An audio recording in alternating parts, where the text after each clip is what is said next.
Bienvenue dans ce nouveau numéro d'Éco-Région. J'ai souhaité commencer exceptionnellement cette émission en partageant avec vous une pensée pour nos agriculteurs, une pensée également pour les salariés de Brandt ou encore une autre pensée pour les salariés qui devront quitter la marque de prêt-à-porter IKKS.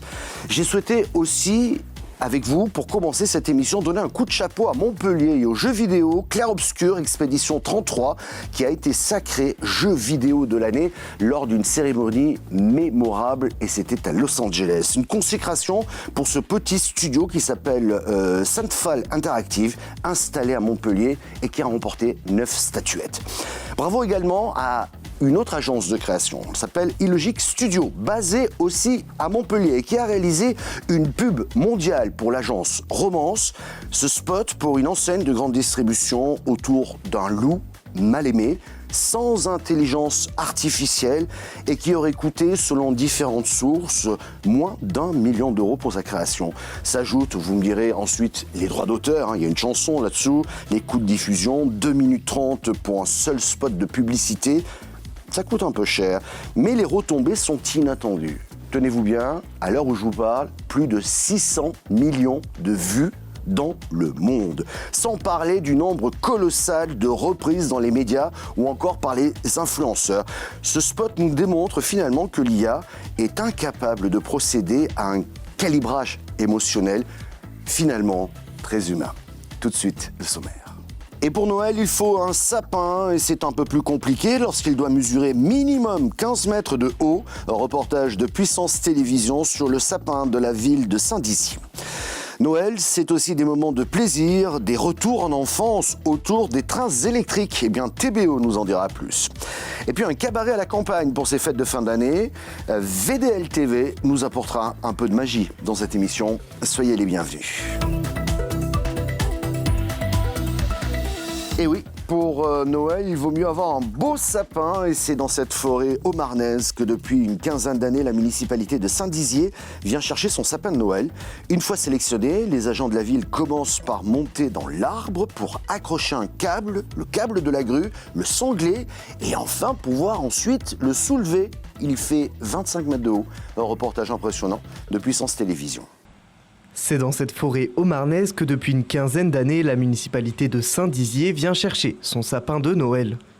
Une fois sélectionné, les agents de la ville commencent par monter dans l'arbre pour accrocher le câble de la grue et le sangler au sapin. Cet arbre d'un peu plus de 25 mètres de haut est soulevé puis coupé au pied. Après de longues minutes de coupe, il est réduit à 15 mètres, la hauteur maximale autorisée par la municipalité.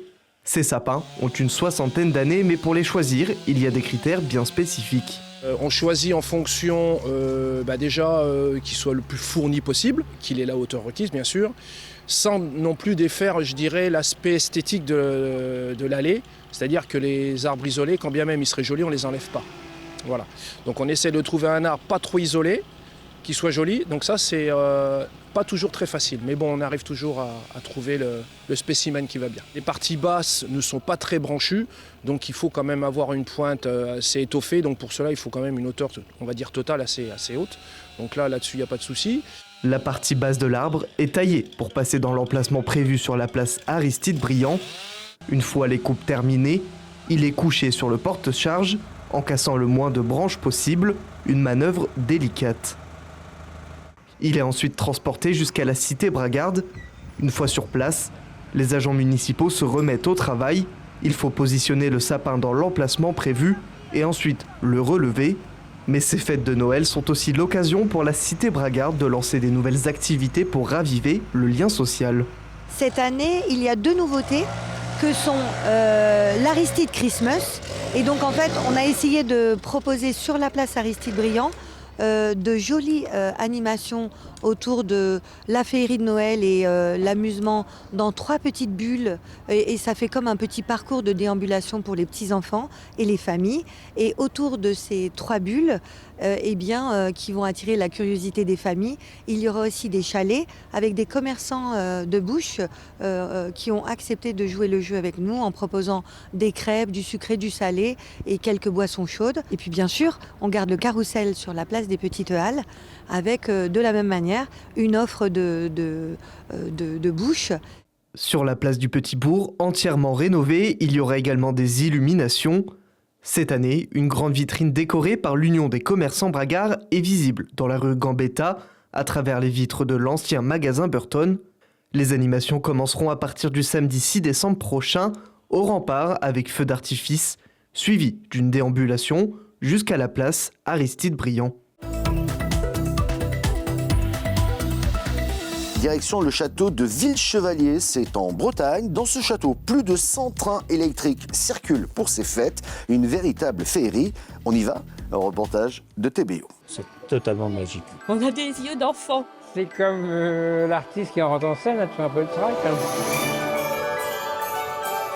Avec de l'Orgeril, au château de la Villechevalier à Pau-Agathe.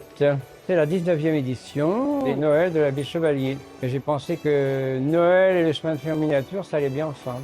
Des trains, il y en a sur la totalité de l'exposition, il y a 100 trains qui tournent. Alors aujourd'hui, il y a un peu de monde. En général, on tourne sur la globalité de l'exposition entre 12 et 15 000 visiteurs. Par jour, environ 300 et 400-500. J'aime bien, c'est trop bien et trop beau. Ça fait maintenant 2-3 ans qu'on n'est pas venu et vraiment, c'est encore plus beau. Tous les ans, c'est un émerveillement. Alors ce qui est magique, c'est qu'il y a la notion du train électrique. Et ça, le train électrique, on a tous éventuellement eu des trains électriques. Mais c'est ce qu'ils en font, les villes recréées. Voilà. C'est très sympa, les enfants aiment bien, les parents aussi. C'est une plongée brutale dans un passé qu'on avait vraiment oublié. Si on retourne en enfant, c'est magnifique. On a des yeux d'enfant. À la fin de l'exposition, on peut voir la salle à manger du château. Nous l'avions jamais ouvert, c'était une demande du public et on va faire un essai cette année. Et avec le décor, c'est plus facile. Le train miniature a souvent des aléas, donc il faut les surveiller. Bon, j'ai aussi, il faut dire une chose, des salariés autour de moi. 5, 2 à la boutique, 2 aux entrées et une personne qui s'occupe des réseaux avec moi. Jusqu'aux vacances de Noël, nous sommes ouverts le week-end, c'est-à-dire vendredi, samedi, dimanche, tous les jours pendant les vacances de Noël, sauf le jour de Noël et le 1er janvier. Je dirais c'est bien dans les temps qui courent, c'est pas mal, ils sortent avec un sourire. C'est la meilleure récompense. Allez, partons au cabaret en campagne. Petite entreprise de 5 personnes. Et ils assurent tout. L'établissement, bien sûr, les repas, la cuisine, le service et le spectacle. Extrait de l'émission Local Génial de VDL TV. Donc un cabaret en milieu rural, ça cartonne, c'est bien de le dire et d'en parler. Ça a été assez long à démarrer, mais ouais, ça cartonne et on a la chance de travailler avec toute la région centre, donc, et on est les seuls sur le Loir-et-Cher. Donc, on verra un extrait de cette revue dans quelques instants. Qu'est-ce qu'on y découvre? Il y a notamment ce côté traditionnel des cabarets avec des imitations. Voilà, moi j'ai voulu recréer le cabaret traditionnel du Pied de la Butte Montmartre, comme chez Michou. Donc des imitations, on retrouve Clara Luciani, Oshi, Beyoncé, Madame de Fontenay. C'est vous, Madame de Fontenay? C'est moi, Madame de Fontenay, ouais, Eric Azaraï. Et on a aussi la chance d'avoir des musiques originales composées au départ par Jean-Jacques Debout. Et puis ensuite, il nous a créé 15 chansons, Jean-Jacques. Et maintenant, on travaille avec Dominique Philippot, qui habite à Ville-aux-Clercs. On a la chance, pour chaque spectacle, d'avoir 4-5 chansons originales. Moi, j'écris souvent les paroles, lui écrit les musiques, et comme le final qu'on va voir tout à l'heure. Et puis, ce qui est génial, alors j'y suis pas allé, on me l'a raconté, il paraît que vous êtes là au service au départ. Il y a même, je crois, quelqu'un qui fait la cuisine. Exactement. Il y a Tagada qui est là-bas, qui fait la cuisine. Tagada qui fait la cuisine. Qui est cuisinier de métier. Il est devenu artiste ensuite. Et donc, il fait la cuisine. Il y en a qui servent. Il y en a qui servent. Les 2 autres personnes servent. Et un 3e qui nous rejoint. Voilà. C'est une petite équipe de 5 personnes et on fait tout nous-mêmes. Le service, la cuisine et le spectacle. Dîner, spectacle, dîner dans un premier temps et le spectacle qui dure 2 heures et après les gens peuvent danser. Bref, parfait pour passer une super soirée ensemble. Si on veut venir, du coup là c'est pas possible pour l'instant. Jusqu'à la fin de l'année tout est complet, mais à partir du 24 janvier, c'est bon, tous les week-ends. 24 janvier. Ouais. Et donc on pourra vous découvrir. Alors on a Berlingot, Tagada et Fleur de Lotus. Vous, votre personnage c'est Cerise? Moi c'est Cerise parce qu'en fait je blague avec le Groupama, tout ça, donc voilà. Cerise. Bon, on a le droit à un petit extrait? Bien sûr, avec plaisir. Qu'est-ce qu'ils vont nous proposer, nos amis, ce soir, nos drôles de dames? Made in Saint-Gène, qui est un extrait du final de notre revue actuelle avec les plumes, noir et blanc. Eh bien, allons-y pour cet extrait de cette revue Made in Saint-Gène. Regardez.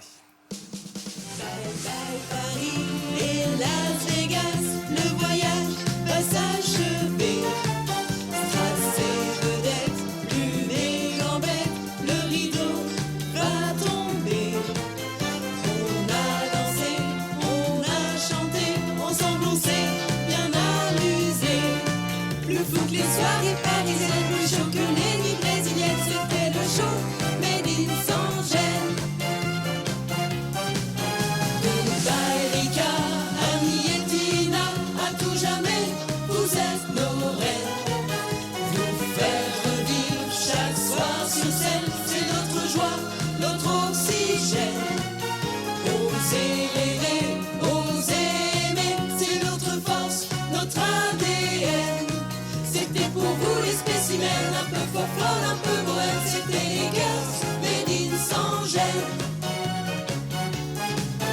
Merci mesdames, merci messieurs d'être venus au cabaret. Tous vos sourires, tous vos bravos sont dans nos cœurs à tout jamais. C'était vraiment une belle soirée, signée Laurent Boisé. Plus fou que les soirées parisiennes, plus chaud que les nuits brésiliennes, c'était le show made in sans gel. Quand les garçons deviennent graines et possible de revivre sur scène, c'est un spectacle made in sans gel.